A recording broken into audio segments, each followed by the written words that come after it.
মেঘমাল্লার slogan দেয়, জানি জানি সবই জানি, সাদিক কায়েম পাকিস্তানি। শুনেন, ছাত্র শিবির পাকিস্তানি, তুমিও জানো আমিও জানি, সাদিক কায়েম পাকিস্তানি, তুমিও জানো আমিও জানি, সাদিক কায়েম পাকিস্তানি, তুমিও জানো। বেটা বেয়াদবি কিন্তু বেশি হয়ে যেতেছে। এই মেঘমাল্লারের বাপ পাকিস্তানের নাগরিক ছিল না? ওর বাপের পাকিস্তানি পাসপোর্ট ছিল না? নাকি ওর বাপের জন্ম বাংলাদেশ সৃষ্টির পরে? ওর বাপ জন্মাইছিল 1953 সালের 10ই নভেম্বর। তার মানে তো পাকিস্তান আমলে জন্ম নিছে।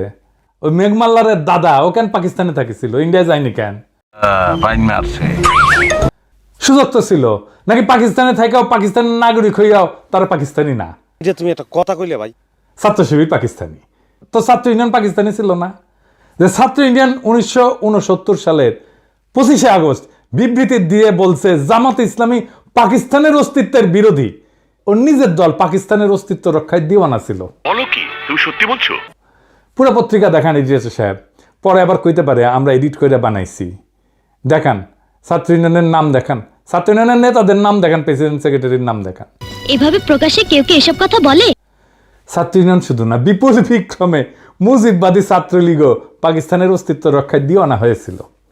এখন পাকিস্তান খুব খারাপ।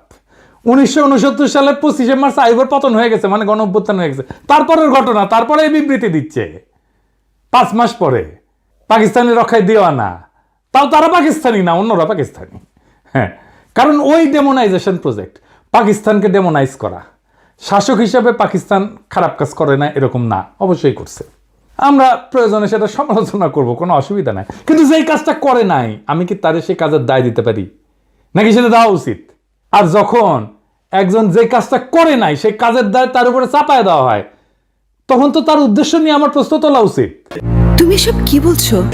আমার তো তখনই মনে হওয়া উচিত, পাকিস্তান যদি এতই খারাপ হয় তাহলে মিথ্যা অভিযোগ কেন দেওয়ার দরকার হইল? মিথ্যা অভিযোগ তো দেওয়ার দরকার নাই।